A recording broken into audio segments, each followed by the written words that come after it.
Habari ya wakati huu mtazamaji wa Master TZ. Tulikuwa na mada yetu pendwa inayohusu rafiki. Tulipita mitaani kuuliza baadhi ya watu wanaelewa nini kuhusu rafiki na wakatupa maoni mbalimbali. Leo tumekutana na mtaalamu hapa, atatuelezea kwa undani maana ya rafiki. Ungana nasi. Habari ya sasa hivi? Salama. Unaendeleaje? Salama kabisa. Napenda nikutambue kwa majina yako. Naitwa Baraka Dickson Momnans, maarufu kama Kwele au Jicho la Fundi mtandaoni. Kwa nini unajiita Jicho la Fundi? Naamini tu nauona tofauti na wengi. Asante. Unauelewa gani kuhusu rafiki? Rafiki kwangu mimi ninauelewa wa aina mbili, lakini wote unafanana, kwa maana kwamba rafiki ni mtu ambaye uwepo wake unaathiriana. Mimi nikisema ni rafiki yangu fulani, maana yake matendo yake au matendo yangu mimi tunaathiriana. Lakini kwa lugha nyepesi sana naweza nikasema kwamba kwa lugha ya kitaalamu labda kwamba ni a person you are sharing a common interest. You have common interest. Yani kuna kitu ambacho kinawaunganisha. Umeona? Na kitu ambacho kinawaunganisha, yani kwamba hicho tuko karibu, lakini pia kipo kitu ambacho kinatuunganisha, kwa maana kwa hicho ndio inafanya tuonekane sisi ni marafiki. Umeona? Ndio maana kuna msemo mmoja wa Swahili wanao, sijajua ni unanije, lakini kimsingi ni kwamba mtu anaweza akakwambia kwamba ndege wa nani fulani huruka pamoja. Kwa hiyo ile nani fulani, si rangi, si na nini, mabawa, si vitu kama hivyo. Na msemo upo hivyo. Kwa maana wanavyosema wanaruka pamoja ni kwa sababu wanaunganishwa na ile nini? Na ile feature au tabia walionayo. Kwa hivyo rafiki ni huyo. Huyo ni rafiki. Ndio. Na kwa upande wako wewe, marafiki wanatakiwa wasizidi wangapi? Yaani mtu mmoja anatakiwa awe na marafiki ambao hawazidi wangapi? Pasipokuwa kudhibitiwa au kubanwa na idadi ya watu, lakini moja kati ya sifa kubwa ya rafiki kuwa na marafiki, kwa maana kwamba kuwa na idadi ya rafiki haipasi kuwa watu wengi. Standard tu ya kawaida ni kwamba kwa maana kwamba, kwa sababu tunasema ukaribu na mnaunganishwa na kitu fulani, kwa maana kwamba vile vitu ambavyo vinakuwa vinakuunganisha. Let's say kwa mfano unajihusisha na biashara, probably lazima kutakuwa kuna rafiki ambaye mnahusiana nini kibiashara. Uko kwenye kilimo, utakuwa na rafiki anahusiana nini na kilimo. Umeelewa? Kwa hivyo idadi inaendana pia na vile unavyoweza kujichanganya kijamii. Unaona? Ukiwa tu mkulima, very obvious utakuwa na mtu ambaye nani ni mkulima, ni rafiki. Kwa hiyo ukiniambia kama ni mkulima katika hali tu ya kawaida, huwezi kusema kwamba nina marafiki 10. Marafiki wanaweza kawa 3, yani hapo ni wengi sana. Lakini kwa kawaida rafiki ni mmoja, mtu ambaye kwa uwepo wako wewe anaathirika au ananufaika, niseme. Umeona? Ananufaika au kuathirika. Lakini uwezo ukawa unaathiriwa na watu watatu wote, huyu anakuathiri kwa hiki na wewe unamwathiri kwa hiki au unamnufaisha kwa hiki. Kwa lazima kuwe na kitu ambacho, kama nilivyosema kwamba kuna kitu ambacho kinawaunganisha, kinawanufaisha. Sasa sio tu manufaa, kuna kuathirika pia. Kwa maana kwamba unapopata rafiki anapopata shida, unajua kwamba inakuwa ni shida yako. Kwa hivyo mimi napata shida, rafiki yangu kweli wa kweli ambaye tuna mutual relationship, tunakuwa tuko affected each other, kwamba wewe bwana sikiliza, mimi nikipata tatizo fulani linakuwa tatizo lake, mimi nikipata tatizo fulani, yeye akipata tatizo fulani linakuwa tatizo langu, nikipata manufaa fulani yanakuwa ni manufaa yake. Sasa watu kama hao uweze kusema una watu 10, ni shida hiyo itakuwa. Kwa upande wa urafiki, wanawake wanaonekana ni watu ambao wanaathiriwa sana na marafiki. Wewe unalichukuliaje hilo swala ukikompea na wanaume? Changamoto mojawapo ni kutokujua kwamba rafiki ni nani.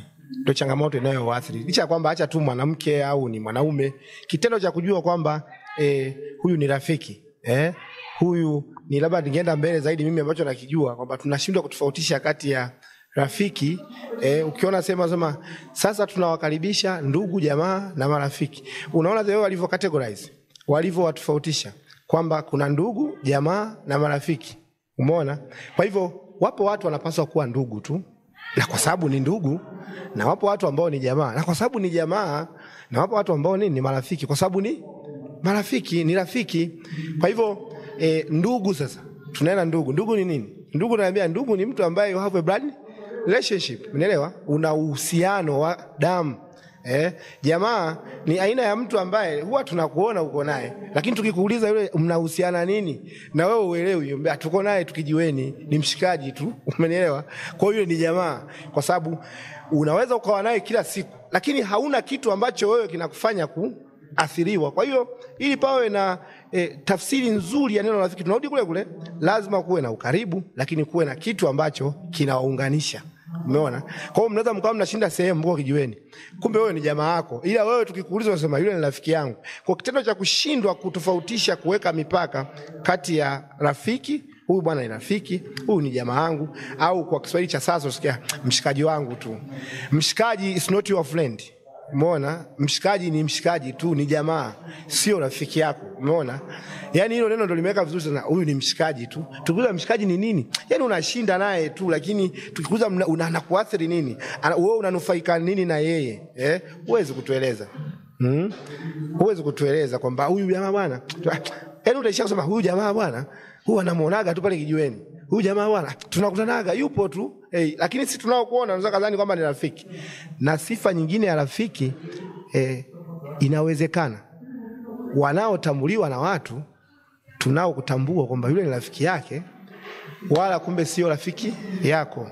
Kwa sababu rafiki lazima ujue yule ndo mtu wangu wa karibu, ndo msiri wangu. Umeona? Sifa nyingine lazima nini? Rafiki awe msiri wako. You share issues, very serious. Umeelewa? Yaani unamshirikisha siri ambazo ni wewe mwenyewe kutoa unaogopa, lakini naye akizipokea anapokea kama za kwake. Sasa wanawake sasa, yeye kila atakayemuona ameshinda masaa 2 matatu, ameongea lugha nzuri, ni rafiki, anayabwaga, anazungumza nayo yajua ya ndani sana, anamwaminisha. Sasa linaenda baadaye, kwa sababu hukuweza kumchunguza, kumidentify kwamba huyu ni rafiki au sio rafiki, ndio yanakuja sasa haya mamigogoro unayoyaona, na yanaonyesha kwamba ndio tofauti kati ya wanawake na wanaume. Sio kwamba wanaume nao hawana hiyo changamoto, wanayo, ila kwa kuwa tu uwezo wa kuhimili. Mnaelewa? Jambo linalomkuta mwanamke na mwanaume ni tofauti. Uwezo wa kuhimili nini? Changamoto. Mwanamke ni mtu ambaye anapenda kuzungumza yale ambayo yanamsibu. Mwanaume ile uwezo wa kuyakabiri kwamba hapana, haya ngoja nife nayo kiume. Umeona? Lakini wote wana changamoto sawa tu, hamna cha mwanamke wala cha mwanaume. Changamoto inaanzia wapi? Ni kutofautisha kati ya rafiki, jamaa na ndugu. Umeona? Umezungumza kuhusu ndugu, jamaa na rafiki, na umeweza kututofautishia tofauti kati ya ndugu, jamaa na rafiki. Naweza nikakuuliza swali lingine, vipi unauelewa gani kuhusu jirani? Mtu akisema jirani nayo ni changamoto nyingine. Jirani vinaendana sana na neno rafiki. Jirani, ili patokee ujirani, panatakiwa pawe na vitu hivi viwili. Pawe na ukaribu, alafu pawe na kuathiriana. Tunarudi tena, kuathiriana au kunufaika na lile jambo ambalo linawafanya kuwa majirani. Kwa hiyo kuwa karibu mimi na wewe, inawezekana tuko karibu tu, lakini sio majirani. Umeona? Kwa sababu tuko karibu, lakini hakuna kitu ambacho labda mimi kinakuathiri wewe. Sio, umeelewa vizuri? Kwa hapo naweza nikatoa tafsiri moja ambayo iko very clear, tafsiri ya kisheria ambayo ilitolewa katika kesi ya Donoghue versus Stevenson, kesi ya mwaka 1932, ambapo mahakama ilikuwa inajaribu kutoa nini, who is a neighbor in law, ni nani, who is a neighbor in law, the definition of a neighbor, tafsiri ya jirani katika sheria ni nini. Umeona? Sasa yeye mahakama ilikuja na tafsiri kama ifuatavyo, kwamba a person who is nearby to you and affected by your action. Mnaelewa? Mtu ambaye yupo karibu na wewe lakini anaathiriwa na nini? Na matendo yako. Umeelewa vizuri? Kwa tukianza kwenda hapo sasa, ni kwa wakati mwingine nasema kwamba ukiwa dereva unaendesha gari, pikipiki au baiskeli, jirani yako wakati unaendesha pale pikipiki au baiskeli, anaweza sio abiria uliye naye kwenye gari au kwenye pikipiki.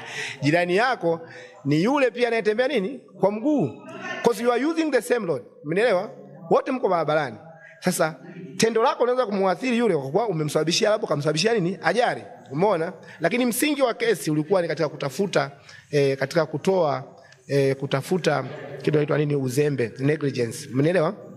Kwa hiyo unapofanya jambo lako, angalia kwamba jirani yangu ni nani. Anayetengeneza kinywaji cha soda, anayetengeneza Coca, anayetengeneza Pepsi, umeelewa? yule jirani yake ni nani? Ni mnywaji. Umenielewa? Lakini kiwanda kipo Mwanza, unaona? Jirani yake yuko Busokelo, Ruangwa, Lukasi huko. Umenielewa? Kwa nini? Kwa sababu kinywaji kile kimetengenezwa, hasa anaenda kukitumia ni nani? Ni mnywaji. Mnywaji yuko wapi? Yuko Lukasi, yuko Mpata, yuko Ruangwa hapa, yuko wapi? Huyo ni jirani wa kiwanda cha Coca, Pepsi au kiwanda cha bia, kinywaji chochote kile. Sasa hawa hii kesi niliyokupa mfano ni kwamba kiwanda kilitengeneza bia. Aina ya bia ilikuwa ni bia imetengenezwa kwa tangawizi kama sijakosea. Umeona, ginger beer. Sasa kile kiwanda kikasababisha kwenye chupa ikatengeneza vizuri ile bia yao, ikawa iko safi, lakini baadaye kaja kuonekana kwamba mle kwenye bia kuna konokono. Umeona, kuna konokono. Kwa hiyo aliyepokuja kuitumia mtumiaji akaathiriwa na ile nini? Konokono. Akabidi ashtaki kiwanda kwamba no, ninyi mmenisababishia maradhi kutokana na nini? Kutokana na nimekunywa pombe yenu ambayo kwa kutokunijali nani jirani yenu, mulikuwa wazembe, mmepelekea nimeathirika. You see?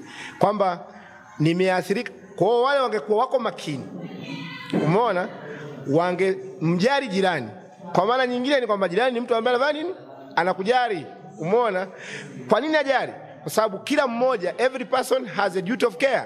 Umeona? To his neighbor, you have a duty of care. Unapofanya kitu kwa sababu umeambiwa kwamba a person who is nearby and affected by your action. So you are preparing a beer with you need to foresee that there is a person who is going to what? To consume. So how is it prepared? How should we prepare? Umeelewa? At what standard? That is duty of what? Of care. Lazima uwe na wajibu huo wa kuangalia jirani nani. Sasa sisi tunakuja kwamba ukiwa karibu unaona huyu ni jirani yangu. No, wewe sio jirani, wewe ni mtu tu tuko karibu, ila kiuhalisia ni kwamba jirani ni yule mtu ambaye anaathiriwa na uwepo wa tendo lako. Zaidi ya yote ni kwamba kwa nini tunasema jirani ni jirani kimtamtaa? Mimi na wewe tuko nyumba mbili hivi karibu. Wewe umejenga nyumba yako hapa, mimi nimejenga nyumba yangu hapa. Very obvious there are acts. Kuna matendo fulani ambayo yatakuwa yanakuathiri. Umeona? Kwetu huku si nyumbani, ni kawaida tu, mtu anaweza akawa umejenga nyumba hapa, kapanda migomba. Ile migomba ile au ile nyumba aliyoijenga, maji ya ile bati yanadondokea kwenye shamba lako au yanadondokea nyumbani kwako. Ni kosa kisheria kwa sababu when you are building, you have a responsibility, a duty of care to foresee kwamba haya maji nayo nyumba ninayoijenga, maji yatarukia wapi? Umenielewa? So tunarudi kule tena. Huyu ni jirani kwa sababu maji yanatoka kwenye nyumba yangu yanamwagikia kwenye shamba lake pasipo hiari yake.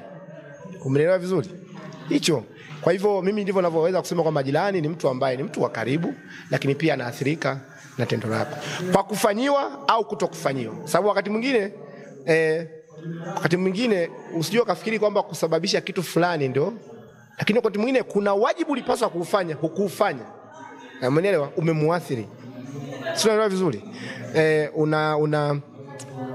Kuna kitu hapo nilitaka nikiongeze. Ni story lakini imekaa katika mfumo wa kesi kwamba mwalimu mmoja alikuwa ameenda na watoto wa shule. Na ni challenge pia, watu wanaweza kujaribu kutupa majibu, wanaamini nini wao. Mwalimu alikuwa yuko mwalimu wa zamu, shule ni nursery.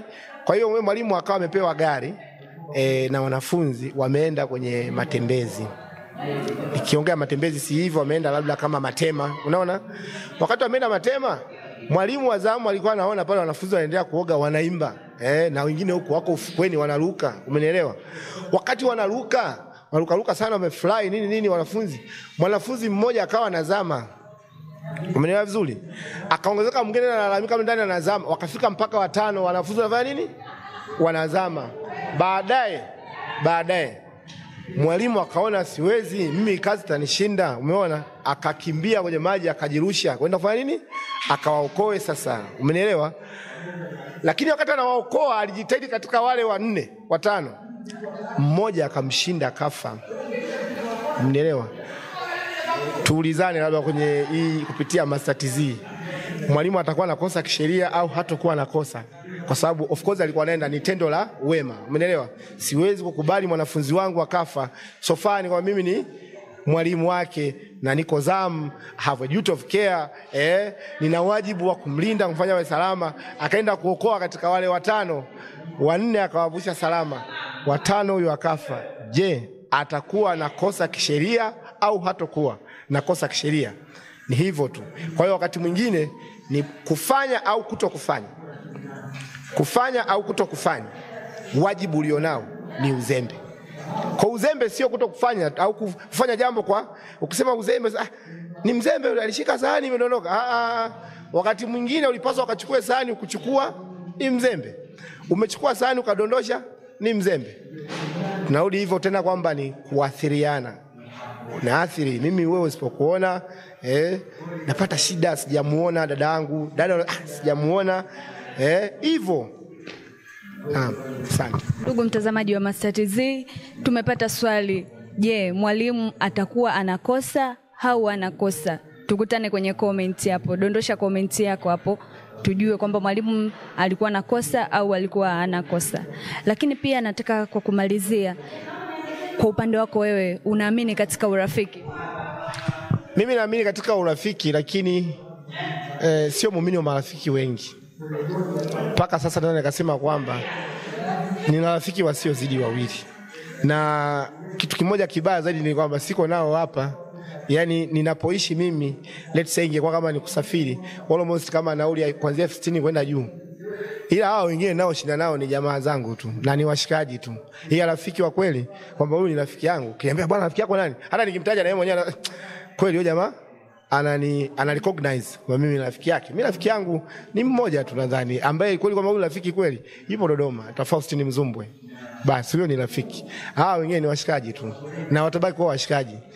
Japo ushikaji unaweza ukaendelea ukawa rafiki pia, lakini ina maana ukivuka kwenye ushikaji unaweza kuwa rafiki. Unaona mtu anakuambia kwamba unaweza ukatoka kwenye urafiki ukaja kuwa ndugu. Anakuambia ni huyu ni rafiki yangu, ndugu wa damu kabisa. Umeelewa? Anajua kwamba you don't have any blood relationship, but he's recognizing kwamba no, this person, yani anapita hiyo mipaka ya nini? Ya undugu, rafiki. Umeona? Lakini kuna ndugu zako, ni ndugu zako tu kwa sababu ya damu. Umenielewa? Ila hawapasi kuwa na sifa za undugu. Yaani ya damu ndio imekulazimisha kwa nani? Kuwa ndugu. Yaani anasema huyu ni kakaangu lakini tu basi. Ila ingekuwa vinginevyo angekuwa tu ni mtu ni mshikaji tu. Hata kwa sababu ya damu. Damu huwezi kuchange. Umeelewa? Pale kuna muunganiko wa damu huwezi kuchange. Ila urafiki unaweza kuvunjika. Undugu unaweza kuvunjika.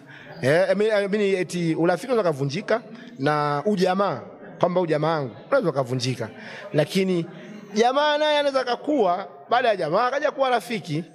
Rafiki anaweza kukua akafika kuwa ndugu. Hata jamaa anaweza kaja kuwa kama ndio, sasa huyu ni jamaa wangu, rafiki yangu, ndugu yangu kabisa. Umeona? Hivyo. Kuna watu mtaani hawaamini kabisa katika urafiki. Hata uambie nini kuhusu marafiki hawaamini. Yaani mtu hana rafiki hata mmoja. Unawashauri nini hao watu? Hiyo nayo ni changamoto kwa sababu sio mtaalamu sana wa saikolojia, lakini ninachoamini kwamba katika maisha kuna changamoto nyingi sana. Na katika hizo changamoto mimi naamini kwamba unaposhare issue yako na mtu fulani inakuwa ina unafuu zaidi kuliko ukakaa nalo mwenyewe. Wataalamu wa wazungu wanasema kwamba if you share you double. You see, if the problem is very difficult, sometimes you divide. Umeona?